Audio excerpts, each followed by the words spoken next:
السلام علیکم ورحمۃ اللہ وبرکاتہ۔ الحمدللہ رب العالمین وصلی اللہ علی النبی الکریم۔ ناظرین گرامی، آج کی اس ویڈیو میں قربانی سے متعلق کچھ اہم مسائل پیش خدمت ہیں۔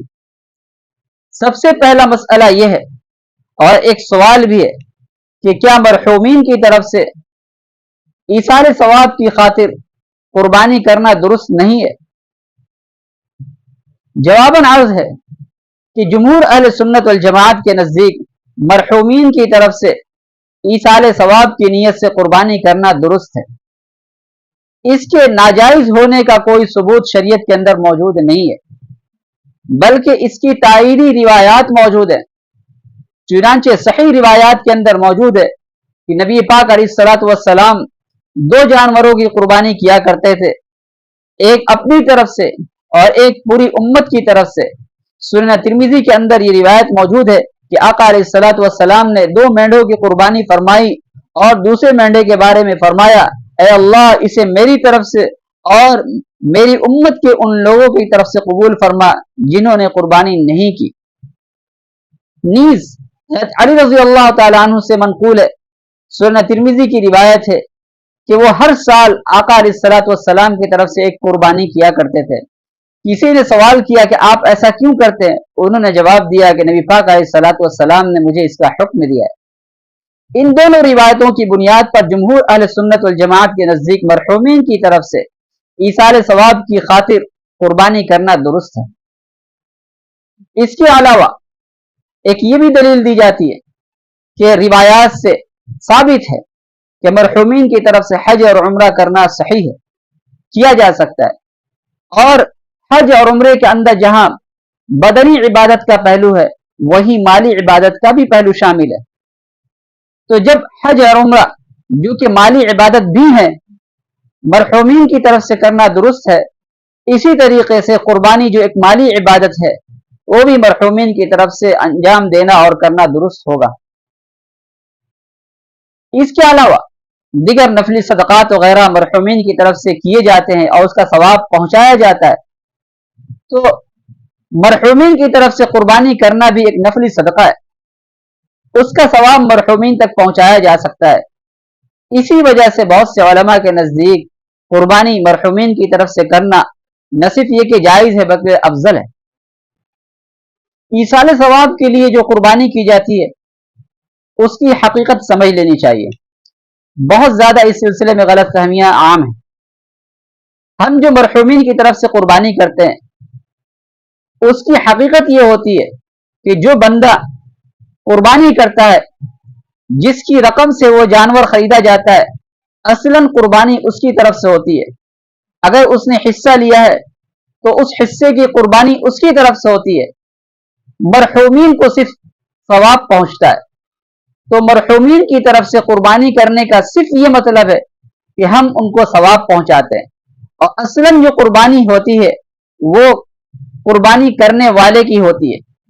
جو جانور کا مالک ہوتا ہے اصلاً اس کی طرف سے قربانی ہوتی ہے اور ثواب سے مرحومین کو پہنچتا ہے۔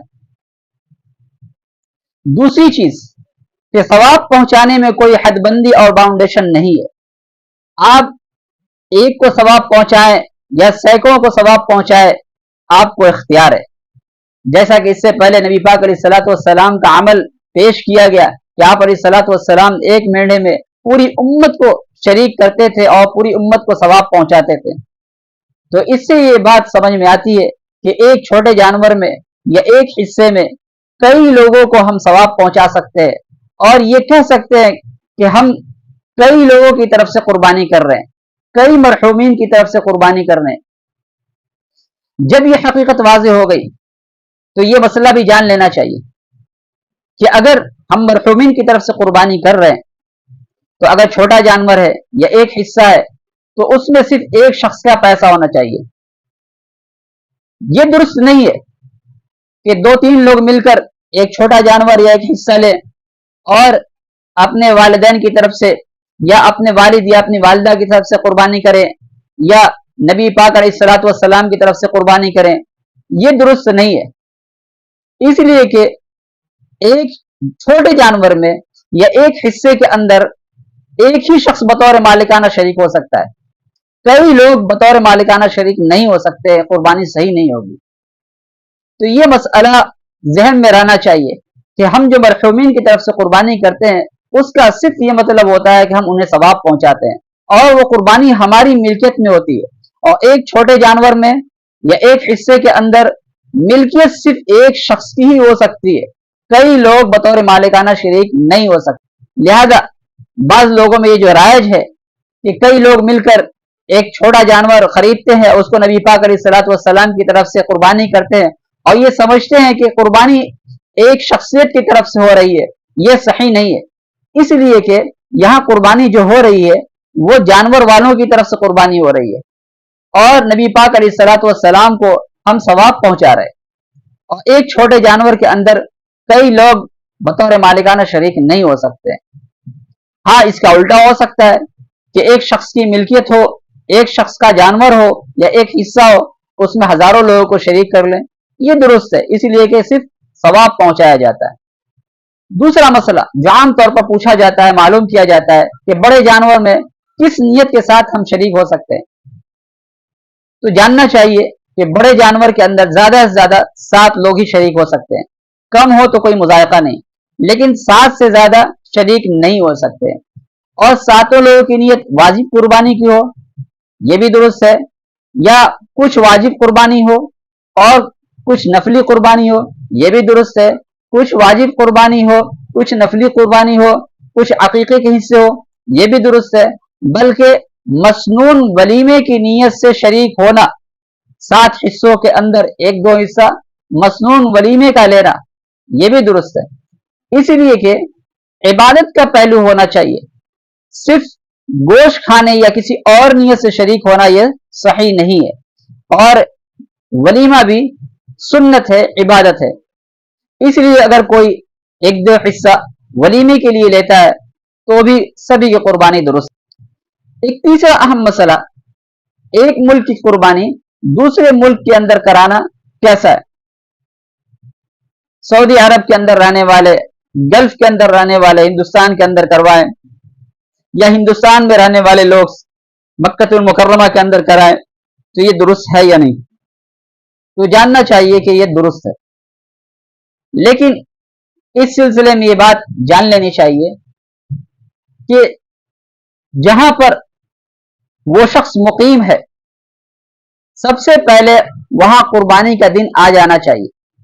कुर्बानी के दिन से पहले अगर कोई शख्स दूसरी जगह कुर्बानी करवाता है जहां कुर्बानी का दिन आ चुका है, मिसाल के तौर पर इंडिया का कोई शख्स मक्कतुल मुकर्रमा के अंदर कुर्बानी करवाए और इंडिया में 9 ज़िलहिज्जा है और मक्कतुल मुकर्रमा में 10 ज़िलहिज्जा है, तो चूंकि हमारे यहाँ कुर्बानी का वक्त अभी शुरू नहीं हुआ है, उस शख्स के ऊपर अभी कुर्बानी वाजिब नहीं हुई है, इसलिए अगर वो वहां कुर्बानी कराता है तो उसकी कुर्बानी नहीं होगी, उसे 10 तारीख को फिर से कुर्बानी करनी जरूरी होगी।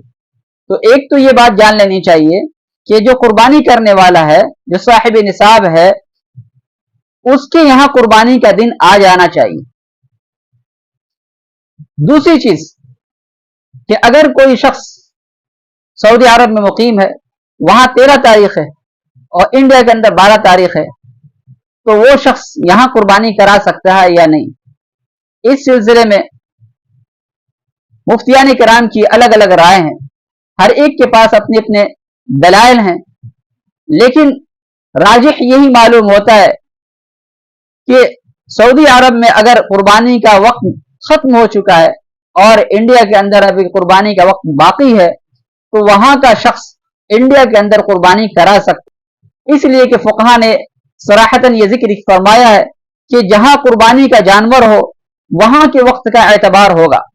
तो चूंकि सऊदी अरब के अंदर जो मुकीम है उस शख्स के जिम्मे कुर्बानी वाजिब हो चुकी है और अभी इंडिया के अंदर कुर्बानी का दिन बाकी है, अगर वो शख्स यहाँ पर किसी को अपना जिम्मेदार और वकील बनाता है और यहाँ 12 तारीख को उसकी तरफ से कुर्बानी हो जाती है, तो इंशाअल्लाह उसकी तरफ से कुर्बानी हो जाएगी। एक और मसला यह भी है कि कुर्बानी अगरचे 3 दिन है, लेकिन पहला दिन अफजल है। नबी पाक अलैहिस्सलातु वस्सलाम ने हज्जतुल वदा के मौके पर पहले ही दिन 100 ऊँटों की कुर्बानी फरमाई थी, और हर साल आप 2 जानवरों की कुर्बानी किया करते थे, और दोनों पहले दिन किया करते थे। इसलिए उलमा ने लिखा है कि पहले दिन कुर्बानी करना ज्यादा सवाब का बाइस है। आम तौर पर यह गलत फहमी और गलत रवाज है कि बगैर जरूरत के, बगैर किसी मजबूरी के लोग पहले दिन एक करते हैं और एक आखिरी दिन करते हैं, तो सवाब में कमी हो जाती है। बगैर शदीद मजबूरी के ये नहीं करना चाहिए, मुनासिब नहीं है, सवाब में कमी आ जाती है। तो सवाब की ज्यादती के लिए और सुन्नत पर अमल करने के लिए हमें जितनी कुर्बानियां हैं सब पहले ही दिन करनी चाहिए। वल्लाहु आलम बिस्सवाब। अस्सलामु अलैकुम वरहमतुल्लाहि वबरकातुहू।